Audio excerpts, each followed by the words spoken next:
My dear students, welcome to Commissionerate of Collegiate Education. I am Zelan Prasad, lecturer in zoology, Government College Autonomous, Anantapur. Today, we are going to learn about the process of metamorphosis in insects. In this session, we are going to learn about the definition of metamorphosis, followed by its significance, and how many types of metamorphosis are there, we are going to learn in this session. Apart from larval stages. There are many larval stages in the life history of many insects. We are going to list out what would be the names of those larval stages. And pupa and adult stages will also be learned in this particular session. These are the learning objectives of this particular session, namely metamorphosis in insects. The term metamorphosis is a Greek word that denotes a change in the form. That means metamorphosis should include different stages in the life history. It may be the larval stage, it may be the pupa, or it may be the all stages put together. Meta means change and morphe means form. That means the larva should be different from the adult in all aspects. Then only you can call it as metamorphosis. And this metamorphosis, if you take human life history into consideration, this metamorphosis is totally absent in human being because in our life history we don't find any larval stage. We find only baby stages in human life history. You can't call a baby as a larva. But here in case of insects, there are many insects which can exhibit or which can include different developmental stages like larva, pupa, like that. There is a clear-cut demarcation and a difference between larva and the adult. So this transformation of larva into adult is called metamorphosis. That is how this particular term is formed. Meta means change and morphe means form. Normally it includes larval stages. Larva should be different from the adult in all aspects. And the main purpose of larval stage is dispersal of the species or distribution of the species. For example, apart from insect, let us consider sponges. Sponges have got larval stages in their life history. The adult sponges are sedentary, whereas the larval stages of sponges are mobile and motile in nature. This facilitates distribution of the species to other parts of the ocean. And also, the motile larval stages are useful in preventing over colonization or overcrowding in a particular area. Like that, even in the life history of insects, larval stages explore different habitats apart from the adult. And larva is always immature. Immature larva is transformed into mature adult in case of metamorphosis of insects. And let us redefine the metamorphosis. Conversion of larva into adult stage is called metamorphosis. Larva and adults, if you just compare, larva should differ from adult in morphology, habitat, and also in physiology. There is clear-cut, wholesome transformation of the larva into adult. And before going into the intricacies of metamorphosis, let us try to get acquainted with certain terms associated with metamorphosis. There is one term called instar, which is often found in the process of metamorphosis. And this instar is a phase between two periods of molting in the development of an insect larva or other invertebrate animal. So, in a nutshell, instar is a phase between two periods. Stadium is defined as the length of the instar, duration of the instar, time span of the instar. And all these developmental stages are made possible because of one process called ecdysis that is found in insects. We know that insect body is covered by a hard exoskeletal structure made up of chitin and it should be shed. This should be excreted. And this process of ecdysis is very crucial in accelerating the process of metamorphosis. And insects exhibit four types of metamorphosis, namely hematobola. This is also called hematabolous development. Hemimetabola, that is hemimetabolous development. Parometabolous development. And holometabola, that means holometabolous development. Now let us try to learn what is hematabolous development. Hematabola means absence of metamorphosis. That means no metamorphosis occurs in the developmental history of hematabolous insects. There may be slight difference only in case of armature or in case of number of spines between the larval-like stage and adult. Originally, you can't even call it as larval-like stage because it's just like a baby stage. The baby stage is almost similar to the adult except in the external armature, or sometimes it may be the number of spines. The young one or newly hatched one resembles adult in all aspects except in this armature difference, except in the difference in this particular armature. So like that, there is no difference between the young one, that means the baby, and the adult in case of hematabolous insects. And this hematabola is exhibited by silverfish and springtails, and you might be knowing about the silverfish. This is also called bookworm. Normally, as students, you never open up your books and you open it only during the process of examination. Then you can find these beautiful insects coming out of your books. And whenever you happen to see the silverfish, try to remember that they exhibit hematabola.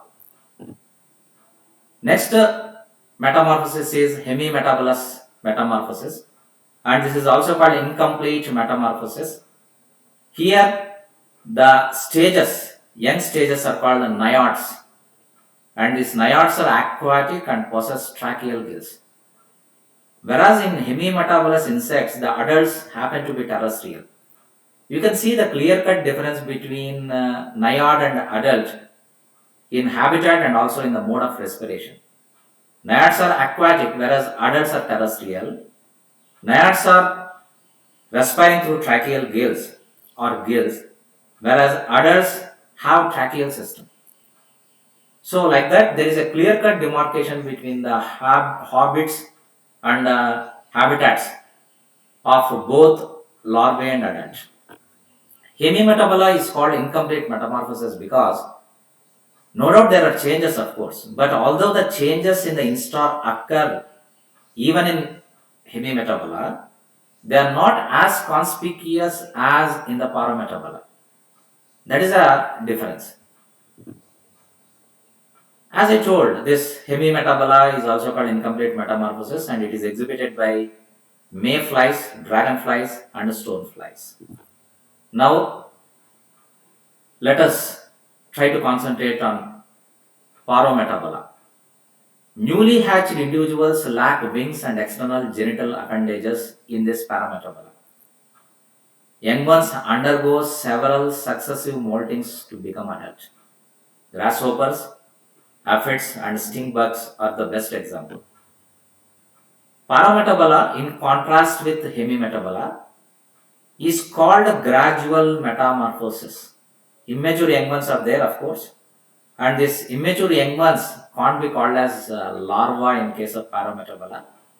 Immature young ones found in the life history of these parametabolous insects are called nymph. You see the difference. Previously, I used the term naiad, and that the naiad is aquatic, whereas this nymph is not aquatic. This is only immature young one found in the life history of parametabolous insects. And here, in case of parametabola, you can see the series of developmental stages. First, you can find eggs, and these eggs are hatched, of course, and they give rise to series of nymphs. Nymphs are exactly similar to the adults, except in the reproductive maturity. and nymphs are gradually converted into adults. Best example is cockroach and white ants. White ants are nothing but termites, of course. Cockroach you might be seeing in your kitchen and also bathrooms, and sometimes even you find these things in your colleges also. And whenever you find a baby cockroach, which is white in color, you can't call that baby cockroach as a larva. That is nothing but a nymph. So nymph is exactly similar to the cockroach in all aspects, but except in the size and reproductive maturity. Now let us concentrate on holometabolous development. Holometabole includes four developmental stages, namely egg, larva, pupa, and adult. Whereas previously we have seen some other stages like naiad and nymph in respective insects, of course. But in case of Holometabola, there are four developmental stages which are very specific, and these are nothing but egg, larva, pupa, and adult. Holometabola means complete metamorphosis. Larva is worm-like without wings. Whenever you find this larva of holometabolous insects, you feel that it is an annelid, but it's not an annelid, it is a larval stage of insect, especially holometabolous insect. Larva is normally called caterpillar. You might be using this particular term called caterpillar in case of the development of butterfly and also the silkworm, or grub in case of honeybee. And here in case of holometabola, the larval stage is either called caterpillar or grub. And normally in case of caterpillar, if you observe, it is provided with a chewing type of mouthparts. And it's a voracious feeder. Larva is a voracious feeder in holometabolous insects. And adult is specifically called imago. And apart from this larva and adult stages in case of this development, in this particular development called holometabola, there is one more stage called pupa. Pupa is nothing but a case-like structure in which the developmental stage is metamorphosing itself. So pupa is in a secreted case. You might have seen the cocoon of the silkworm, and this case is called puparium. And this pupa is called chrysalis in case of butterfly also, of course. And after some time, this puparium breaks out or it is broken by the adult that has developed in this particular case, and it grows to a mature form and it comes out breaking the puparium. And in case of silkworm, if this pupa is broken, the silk thread will also be broken. As a result, what these people are doing, these commercial farmers are doing is this pupa, that means these cocoons, stages in which the pupa is developing, these cocoon stages are just kept in hot water so that they can be stifled. Later, the reeling process is undertaken to get the silk. And this is also called complete metamorphosis, which includes a larva, that means first egg, followed by larva, followed by pupa, followed by adult. And this process is exhibited by housefly, butterfly, mosquito. And you know that the larva of mosquito is called wriggler, and the pupa of mosquito is called tumbler. And the larva of housefly is called maggot. And in butterfly, you can find the caterpillar larva and chrysalis stage, which is nothing but pupa. And here you can see the beautiful butterfly that has stretched its wings. You can see the nano colors that are there on the wings of the butterfly. And blister beetles exhibit hypermetabola, where development includes more instars. And of course, just like any other physiological process, metamorphosis is conditioned, tuned, regulated by hormones.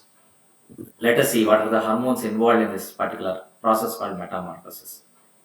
Brain hormone activates corpora cardiaca. Corpora cardiaca secretes prothoracicotropic hormone, and prothoracic gland secretes ecdysone. That means brain hormone activates corpora cardiaca.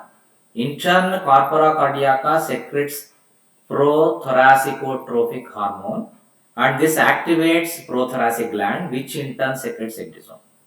And juvenile hormone is secreted by corpora allata, and the juvenile hormone prevents the process of metamorphosis. So, like this, metamorphosis includes various developmental stages, and this process is controlled, regulated, and tuned, conditioned by the set of hormones. Thank you very much.